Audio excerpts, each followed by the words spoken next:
नमस्कार, आप देख रहे हैं विकल्प डिजिटल, मेरे यानी उद्यांश पांडे के साथ। कल के प्रणाम उदंत मार्तंड समारोह में जिनके वक्तव्य से सभी वक्ता सम्मोहित हैं, परिचय मंच ने स्वयं दिया, ऐसे पूज्य महाराज जी के साथ आज हम सभी हैं इस विशेष वार्ता में, इस विशेष साक्षात्कार में। महाराज जी जय सिया राम। महाराज जी, सीधे प्रश्न करते हुए पत्रकारिता पर, महाराज जी, समाज में जिस प्रकार की पत्रकारिता वर्तमान समय में हो रही है, जो किसी के हित की चिंता नहीं करती है, वो टीआरपी की दौड़ में है, किसी की अहित की सूचनाएं लगातार प्रवाहित हो रही हैं, उनको जानकारी नहीं है कि इस सूचनाओं से क्या हो सकता है, समाज में कितनी अराजकता उत्पन्न होती है, उनको बस टीआरपी से मतलब है, चाहे झूठी खबरें ही निकले।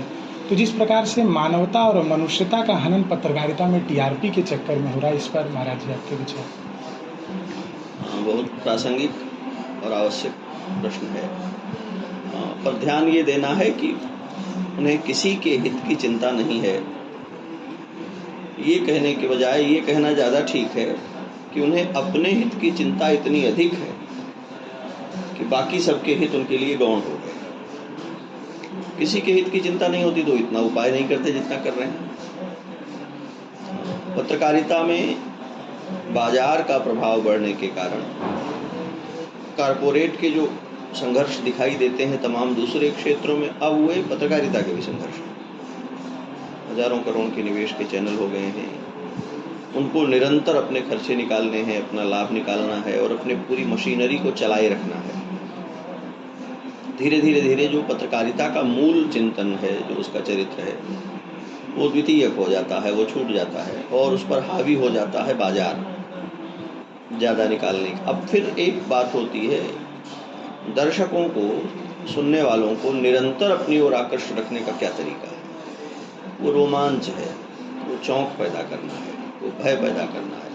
मनुष्य के भीतर कई प्रकार के भाव हैं। जैसे फिल्में देखते देखते जिस प्रकार अवांछित दृश्यों से ही अब जनता को आकृष्ट करते हैं और ये तर्क देती है कि यही पसंद आता है पब्लिक को, धीरे धीरे पत्रकारिता ने भी इसे स्वीकार कर लिया।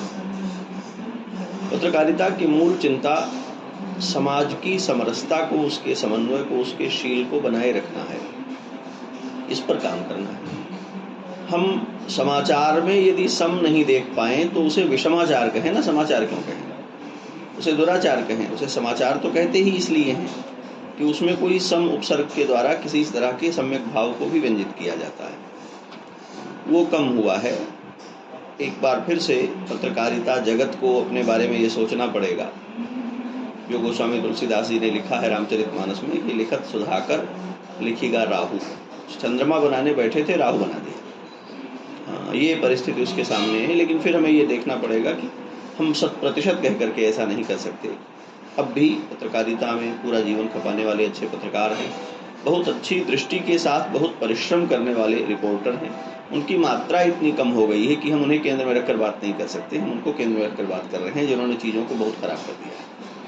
महाराज जी, अब प्रश्न धर्म की तरफ हम देखें तो महाराज जी, आप स्वयं लिखते हैं कि हम सब अनाथन के नाथ तुम ही हो नाथ, करते सनाथ काशी विश्वनाथ बाबा हो। और फिर आप भगवान श्री सीताराम जी की परंपरा से भी आते हैं। लेकिन एक समाज में धर्म के नाम पर एक ऐसा संगठन बन चुका है जो बार बार वैष्णव और शैव में विभेद करता है और उसमें भी राम और कृष्ण के नाम में भेद करता है। इससे समाज में इतनी दुर्भावनाएं पैदा हो रही हैं कि आखिर हम माने किसको, ये छोटे हैं कि ये बड़े। बिल्कुल समाज में ऐसा वातावरण उत्पन्न हो गया धर्म के प्रति। तो इस पर आप क्या स्पष्टीकरण देना चाहते हैं कि क्या सच में ऐसा कोई भेद है क्या? पहली बात तो ये कि अब ये प्रश्न पुराना हो गया। हमारे आपके जन्म के बहुत पहले शैव वैष्णव संघर्ष नाम की एक चीज समाज में उभरी थी। ये तब उभरी थी जब संप्रदाय निष्ठा थी, तो उसके संघर्ष भी थे। अब संप्रदाय बोध ही इतना शिथिल हो गया है। मार्ग सोई जाकहाँ जो भावा, जिसका मन कहे वो शिव की पूजा करे, जिसका मन कहे वो विष्णु की पूजा करे। ये दृष्टि ही नहीं बची है कि मैं वैष्णव हूँ तो मेरी आराधना की सीमाएं ये हैं, मैं शैव हूँ तो मेरी आराधना की सीमाएं ये। फिर भी ये जो भेद दिखाई आपको पड़ता है श्री रामकृष्ण का अथवा शिव और वैष्णव भेद, वो अबोधता के कारण है। ये बोध से विकसित नहीं हुआ है। पहले जो कभी हमने द्वंद्व की बात सुनी उसके पीछे एक संप्रदाय बोध था। एक चीज है संप्रदाय रक्षा। हमारी उपासना हमारे अनुरूप, हमारे स्वभाव के अनुरूप, हमारी कुल परंपरा, पितृ परंपरा के अनुरूप, एक बात है। और एक है कुछ भी अच्छा लगा और हम उसकी ओर खींच रहे हैं। जिस उपासना में कोई बड़ा चमकदार व्यक्तित्व सामने आता है निकल कर, कोई उपदेष्टा, कोई संत, तो उसके आकर्षण बल से बहुत सारे लोग उसके पीछे खड़े हो जाते हैं। ये उपासक नहीं है। ये जैसे इन्फ्लुएंसर आए हैं सोसाइटी में, ऐसे इन्फ्लुएंस्ड एक क्राउड भी निकल रहा है, तो वो प्रभावित है। जैसे ये हटेंगे वैसे इनसे प्रभावित समाज फिर किसी दूसरे प्रभाव के पीछे खड़ा हो जाएगा। अपने धुर से, अपनी धुरी से, अपने आयतन से खिसके हुए लोगों का बहुत बड़ा समाज निर्मित हो गया है। उनके अपने भीतर कोई प्रेरणा, न शैव प्रेरणा है, न वैष्णव प्रेरणा है, न उपासना की है, न आराधना की है। वो किसी भी चमकदार चीज के पीछे खड़े होते हुए लोग, और वो जहाँ चमक दिखाई देती है वहाँ खड़े हो जाते हैं। कभी किसी एक महापुरुष के पीछे खड़े होते हैं, कभी किसी दूसरे महापुरुष। इनका मोह बहुत तेजी से जगता है, इनका मोह बहुत तेजी से भंग होता है। ये उपासना नहीं है। शिवोपासना करता हुआ व्यक्ति और वैष्णव पद्धति की उपासना करता हुआ व्यक्ति एक दूसरे के शत्रु नहीं है। चरित्र की निष्ठा यह है कि आपको किसी एक पद्धति में जाना होगा, इसलिए ये व्यवस्था बनाई गई है। अन्यथा विष्णु ही शिव है, शिव ही विष्णु है, ये बात बारंबार शास्त्रों में कही गई है और इसको लेकर कोई द्वंद्व नहीं है। शिव और विष्णु में परस्पर कोई द्वंद्व नहीं दिखाई देता, लीला कथाओं को छोड़कर। तो उनके उपासकों के परस्पर लड़ने का कोई विषय नहीं है। संप्रदायों ने, आचार्यों ने एक व्यवस्था बनाई, यदि कोई व्यक्ति आचार निष्ठा में, अपने बिहेवियर में, अपनी उपासना पद्धति में अच्छाई का विचार करके रोज ट्रैक चेंज करेगा, तो किसी एक उपासना का पूरा फल उसे नहीं प्राप्त होगा। इसलिए एक जगह पर निष्ठित हो जाए और उसकी उपासना करे, इतना ही उसका अर्थ है। बाकी जो लड़ाइयाँ दिखाई देती हैं वे सब सत्ताओं की लड़ाइयाँ।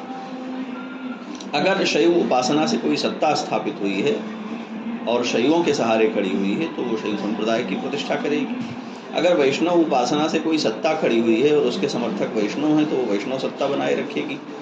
दक्षिण भारत में आपको राजाओं का द्वंद्व इसके आधार पर दिखाई पड़ेगा। वो चल करके हमारे यहाँ साधु परंपरा में भी आ गया। जो उपासक है, वो साधक है, वो सारे संसार को अपने प्रभु का स्वरूप देखता है। तो वो कैसे माता में पार्वती देवी, पिता देवो महेश्वरा, स्वदेशो भुवनत्रयम, वैसा व्यक्ति किसी को शत्रु कैसे मानेगा? या जो विष्णु का उपासक है और जो कहता है अंतर बहिष्ठ तत्सर्वम व्याप्य नारायण स्थित, अंतर बहिष्ठ सब कुछ भीतर बाहर केवल नारायण ही है, वो किसको शत्रु मानेगा?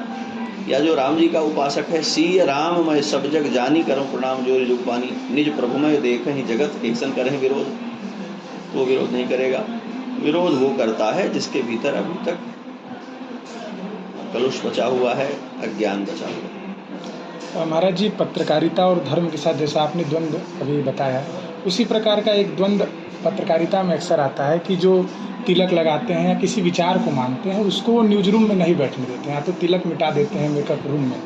तो क्या किसी पत्रकार की वैचारिक या धार्मिक निष्ठा नहीं हो सकती है? बहुत सारे पत्रकार तिलक धारण करने वाले रहे हैं, पंडित उपाधि वाले रहे हैं। बहुत सारे लोग अपनी धार्मिक सांस्कृतिक मान्यताओं के भीतर रहे हैं।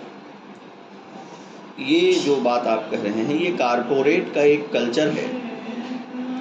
उसमें मैंने कहा अभी ना कि पत्रकारिता भी एक कारपोरेट कल्चर के मैकेनिज्म में बाजार में गई, तो उस पर ये असर हुआ है, वरना इसके पहले कभी ये नहीं था। पत्रकार होने का अर्थ अमनुष्य होना नहीं है, पत्रकार होने का अर्थ अनास्थावान नहीं होना है, पत्रकार होने का अर्थ नास्तिक होना नहीं है, पत्रकार होने का अर्थ समाज की संरचनाओं के विरुद्ध होना नहीं है। कल मैंने चर्चा की थी पत्रकारिता पर, कल मैंने अपने व्याख्यान में भी वो बात कही थी। ये केवल पत्रकारिता में नहीं है, ये बहुत सारी कंपनियों में है। अभी कंपनियों ने अपने ग्लोबलाइजेशन का जो कॉन्सेप्ट हमारे सामने रखा है और जिसमें वे लोकलिटी को नष्ट करने पर लगे हुए हैं, जिसमें वे सांस्कृतिक अवधारणाओं को अमान्य करने पर लगे हुए हैं, उन्होंने ये काम शुरू किया है। तो जैसे आप सेना में देखते हैं एक जैसा ड्रेस, एक जैसी वर्दी, एक जैसा चिन्ह, जैसे आप पुलिस में देखते हैं एक जैसा ड्रेस, एक जैसी वर्दी, ऐसे इन लोगों ने एक तरह का यूनिफॉर्म लागू करके एक तरह की व्यवस्था, मनुष्य की जो यूनिकनेस है उसको छिपाने की कोशिश की है। संकट ये नहीं है कि इन्होंने लोगों को एक रूप करना चाहा है, संकट ये है कि भीतर से तो व्यक्ति बहुरूप है, एक रूप नहीं है, और बाहर से उसको एक रूप कर रहे हैं, तो संकट बढ़ा रहे हैं। आप किसी व्यक्ति की आस्था नहीं छीन सकते, किसी का विश्वास नहीं छीन सकते, किसी का वेश छीन सकते हैं कि हमारा नियम ये है कि आपको ऐसा कपड़ा पहनना है, और बिलीव उसका कहाँ जाएगा? तो ज़्यादा संकट पैदा हुए हैं। ये एक मूर्खतापूर्ण बात है।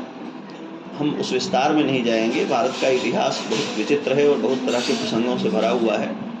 अलग अलग तरह के चिन्ह धारण करने वाले लोगों ने, धार्मिक चिन्ह धारण करने वाले लोगों ने, तिलक त्रिपुंड धारण करने वाले लोगों ने उर्दू के बहुत सारे बड़े काम किए हैं, टेक्नोलॉजी के बहुत सारे बड़े काम किए हैं। हमारे यहाँ एक भारत के मुख्य चुनाव आयुक्त हुए हैं, तिलक लगाते थे।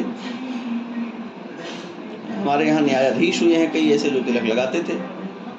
दक्षिण भारत की परंपरा है, हर व्यक्ति तिलक लगाता है, दुकानदार भी, कारोबारी भी, क्योंकि वो संस्कार में बने हुए हैं। हमारे यहाँ हमने अपने को धो लिया है आधुनिकता के पानी से, तो उसमें हमारे संस्कार शिथिल हो गए हैं। किसी भी व्यक्ति के जीने का अपना एक बिलीव सिस्टम है, वो उसको परंपरा से, कुल परंपरा से मिला है, इसमें वो जीता है, ये उसका व्यक्ति जीवन है।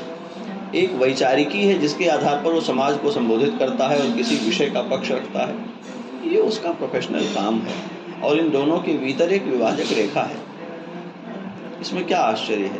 किसी को कैसे कहा जा सकता है कि आप ये चिन्ह धारण करके ना आइए, तब तक जब तक वो चिन्ह धारण करना किसी दूसरे की हित हानि न करता हो। ठीक है, अब इसी तर्क पर कोई ये भी कह देगा कि आपको तिलक लगाने की छूट है तो हमको बुर्खा पहन करके आने की छूट है,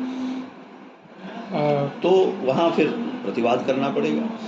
सब जगह जब सिक्योरिटी कैमरे लगे हुए हैं, सब जगह सुरक्षा मानक रखे हुए हैं, पहचान छुपाना जब निषिद्ध है तो आप पहचान नहीं छुपा सकते।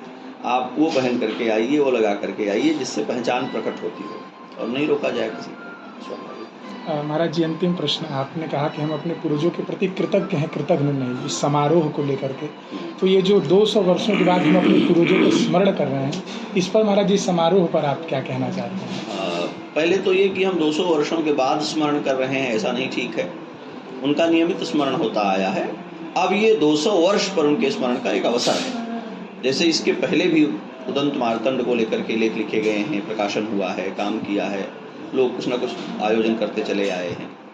अभी चूंकि यह 2 शताब्दियां पूरी हो रही हैं, तो ये बड़ा अवसर हो गया उनकी स्मृति का। और इन 200 वर्षों में पत्रकारिता ने एक लंबी यात्रा पूरी की। तो अब हमारे पास एक अवसर है कि हम देखें कि हमारा मूल्यबोध क्या है, हमारी नैतिकता क्या है, हमारा भाषा विकास क्या है, हमारे जो पत्रकारिता के नए आयाम खुले हैं वे क्या हैं, उन सबको देखें और उस संदर्भ में देखें जिस संदर्भ में उदंत मार्तंड की स्थापना हुई थी। कल मैंने उसकी चर्चा की। वो एक विजन है, एक बड़ी दृष्टि है।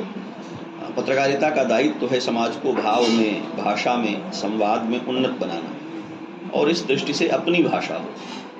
निज भाषा उन्नति है, सब उन्नति को मूल कहा गया है, जिसको अनन्य गौरव तथा निज देश पर अभिमान है, ये सब बातें कही गई हैं। हिंदुस्तानियों की एक भाषा हो और उस भाषा की स्थापना हो, उस भाषा में संवाद हो। फिर जितनी भी भारत की भाषाएं हैं, सब भाषाओं में पत्र लिखे जाएं, सब में पढ़ें लोग, और पढ़ेंगे, करेंगे ही। कोई एक मानक भाषा किसी की आंचलिक भाषा को निरस्त नहीं कर सकती, लेकिन एक भाषा हो जो हिंदुस्तानियों की भाषा हो, जो हमारी आंचलिकता के भेद को, जो हमारी भौगोलिकता के भेद को थोड़ा शिथिल करती हो और संवादशील बनाती है। इसलिए हिंदी में उन्होंने ये काम शुरू किया। लंबे समय तक नहीं चल पाया आर्थिक कठिनाइयों के कारण, लेकिन उसने एक ज्योति जगाई और एक सीरीज हमें दिखाई पड़ती है। एक श्रृंखला शुरू हुई, अनेक अखबार उसके बाद आए, अनेक समाचार पत्र आए जो हिंदी में आए। जब आप उदंत मार्तंड देखेंगे और इसका नामकरण देखें तो ये रोमांचित करने वाला है कि उन्होंने कितना क्लासिक, कितना शानदार नाम चुना। कितने कम लोग जानते हैं उदंत मार्तंड शब्द का असल में मतलब क्या है, और उसके बावजूद उन्होंने ये शब्द चुना था उस समय। तो ये अपने आप में एक नाम भी है, शीर्षक भी है, एक संदेश भी है। आज 200 वर्ष पूरे हो गए हैं, पत्रकारिता डिजिटल फॉर्म में आ गई है, सोशल फॉर्म में आ गई है, तमाम सारा उसका बहुत सारा आधुनिक संस्करण विकसित हो गया है। तमाम सारे पत्र जो हैं वे डिजिटल ही छपने लग गए हैं, लोग ऑनलाइन पढ़ रहे हैं, पोर्टल्स पर पढ़ रहे हैं। फेसबुक, ट्विटर जैसी चीज़ें भी अब मीडिया का ही काम कर रही हैं। टेलीविज़न का काम बहुत आगे बढ़ गया है, और टेलीविज़न के बाद वाले जो नए संस्करण हैं उसमें AI भी ऐड हो गया है। तब एक प्रश्न ये है कि पत्रकारिता की जो मानव मूल्य हैं उन्हें कौन तय करेगा? पत्रकारिता में जो जनहित की, कल्याण की एक भावना निहित है। जब हम कहते हैं लोकतंत्र का चौथा खंभा है ये, तो पत्रकारिता अपनी लोकतांत्रिकता को और लोकतंत्र के बने बचे रहने को कैसे देखती है और उसके प्रति कितनी सावधान है। आज उदंत मार्तंड को याद करते हुए ये बात भी हमारे सामने आती है।